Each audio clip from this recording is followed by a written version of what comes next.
झूठी कहानी को मजीद झूठ बोलकर साबित नहीं किया जा सकता है। इमरान खान साहब, ये अदालत, जिस तरह मैंने पहले कहा कि सबूतों के ऊपर फैसले सुनाती हैं, लेकिन आपको आदत है कि आप अदालत से बाहर एक अदालत लगाएं, उसमें झूठ बोलें, पाकिस्तान के तीसरी दफ़ा मुंतखब वज़ीर आज़म को डिफेम करें। लेकिन इमरान खान साहब, अब ये बात यहाँ नहीं रुकेगी।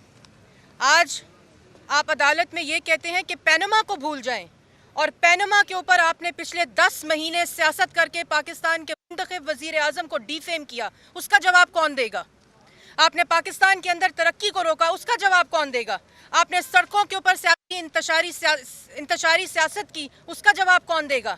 आपने पिछले 3.5 साल में KPK के लोगों के साथ जो वादे किए थे वो पूरे नहीं हुए, उसका जवाब कौन देगा? और आज आप कहते हैं पैनमा को भूल जाएं।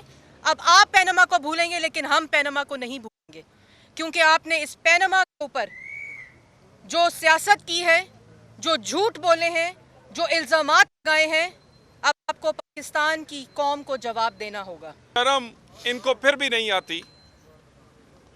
खान साहब, आपसे अदालत सबूत मांगती है, आप उछल कूद शुरू कर देते हैं। कभी पेशावर जाते हैं, कभी बहावलपुर, कभी मर्दान जाते हैं, कभी मुल्तान। आपसे सबूत मांगे हैं, आपकी आनियां और जानियां नहीं देखनी उन्होंने।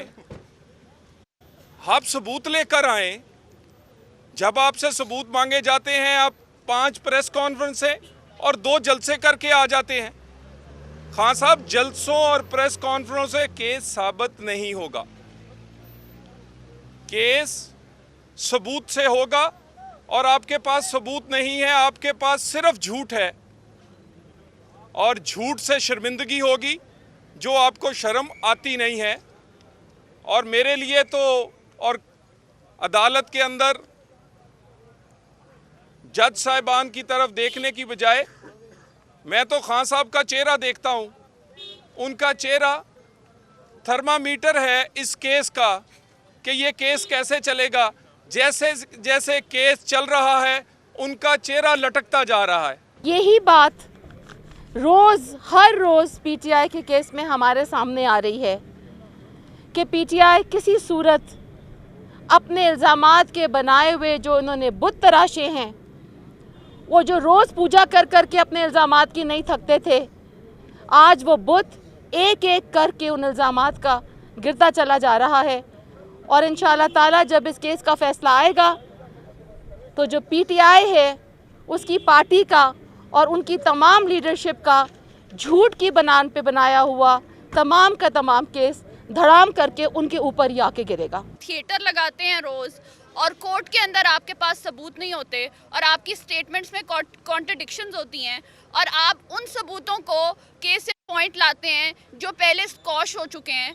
तो ये इनका प्रोफेशनलिज्म है। अवाम को तो बेवकूफ़ बना सकते हैं, लेकिन कोर्ट को नहीं बेवकूफ़ बना सकते। दूसरी बात ये कि मियां मोहम्मद नवाज शरीफ ने एक बड़ा सिंसियर किस्म का मशवरा दिया था इमरान खान साहब को कि जाओ जाके अपने सूबे में काम करो।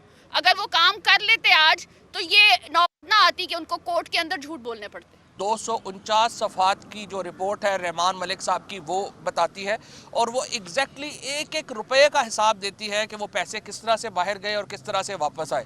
जिस तरह से मैं ये कह रहा हूँ कि जो अब लीगल पॉइंट ये आया है कि जिस तरह से उन्होंने हाई कोर्ट में ये प्रोसीडिंग्स क्वैश करवाई, अपना ही अटॉर्नी जनरल पेश करके और अपने ही हुकूमत में मिला के क्वैश कराई, तो क्या उसका जो सबूत है वो यहाँ पेश होना चाहिए या नहीं? मतलब ये ऐसे ही है कि जैसे बकरी सामने है, जो हम कहते हैं कि ये भी आपको भी पता है बकरी है, मुझे भी पता है बकरी है, बट साबित करेंगे ये बकरी। इनके साहबजादे ने करोड़ों 80 करोड़ से ज़्यादा की रकूमात जो है अपने वालिद के अकाउंट में बाहर से पाकिस्तान ट्रांसफ़र की हैं।